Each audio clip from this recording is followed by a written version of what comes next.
कि तोहरा मर्जी बिना मुख से न के हूँ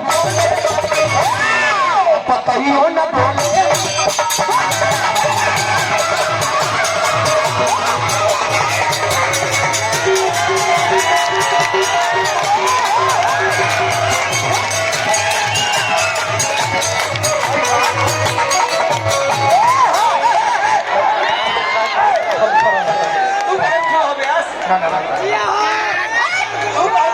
अच्छा ये हम समझ ले अच्छा ये बताओ अब हम तारा मेरी नाचत गई तू हम मेरी नाच के आएगा ये हम हमरा कोनो दिक्कत भइल है कनु भइल कोई भइल आज जब हो तो तारा कीड़ा काटे लगा हाय हाय हाय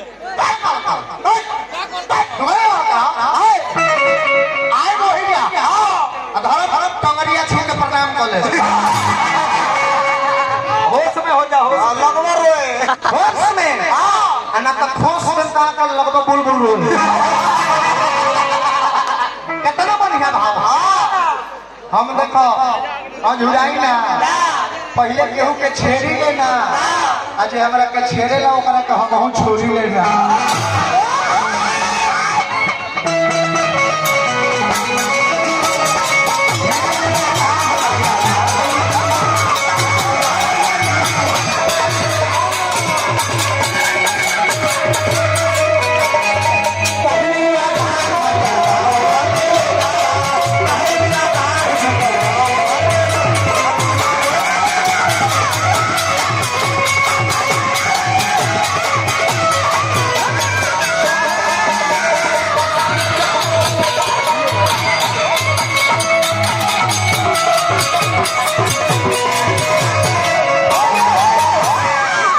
हमारे जिगर के टुकड़ा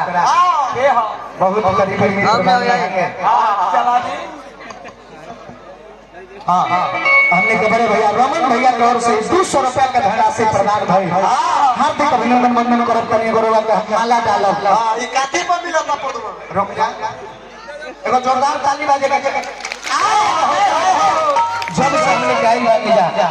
रमन भैया हमने के सेवा में लागल रहे ये प्यार सुने हमने कैसा ही बरकरार रहो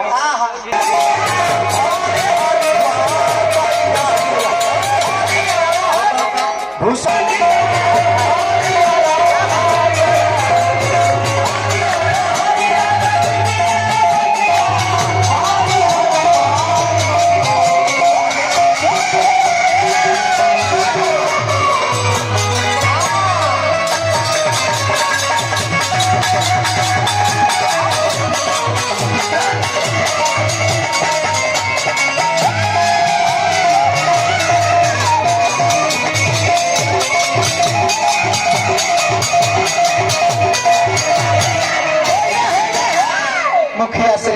अधेश भैया जी हमें पुरस्कार दिए ब्याज से भी बने ना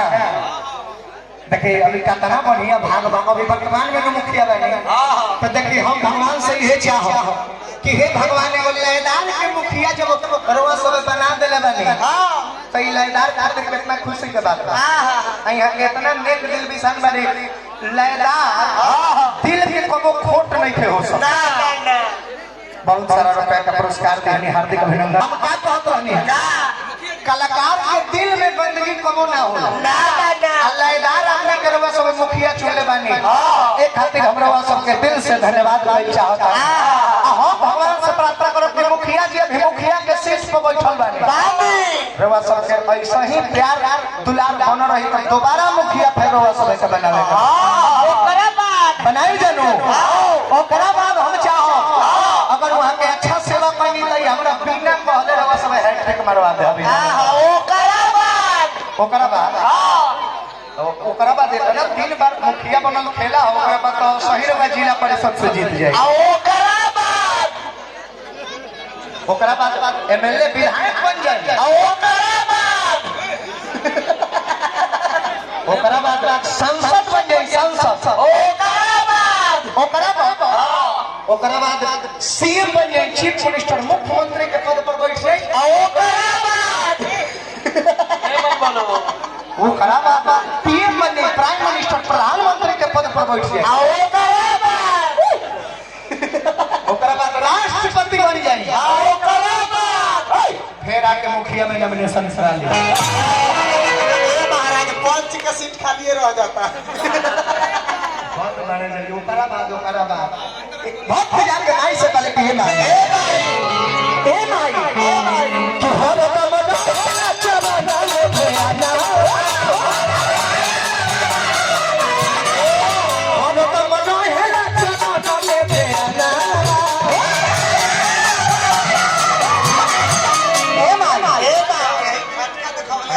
पुरस्कार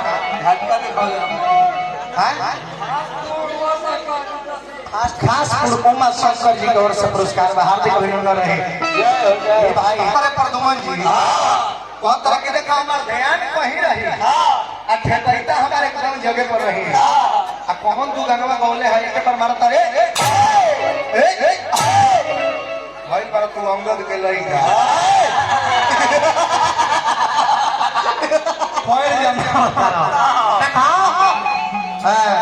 ऐसी बानी बोलिए कबीर दास जी के दोहा है, मीठी बानी बोलिए कि मन का आपा खोए, औरन को शीतल करे एंड आप हो शीतल होए। लेकिन अब कहाँ चलता? बाकी अब दोहा कहाँ चलता? जमाना बदल के तो दोहा हुए रही। आज के ये दोहा चेंज भइल बा नया वर्जन में कि ऐसी बानी बोलिए कि सब में झगड़ा होए बट उससे झगड़ा ना करे जो आपसे झगड़ा होए। काम हो। हाँ अरे अब उसको जरूर पीटिए जो सबसे लावड़ा हो। ये पुरस्कार केकरा नाम पर दे रहा हूँ? अच्छा साउंड सिस्टम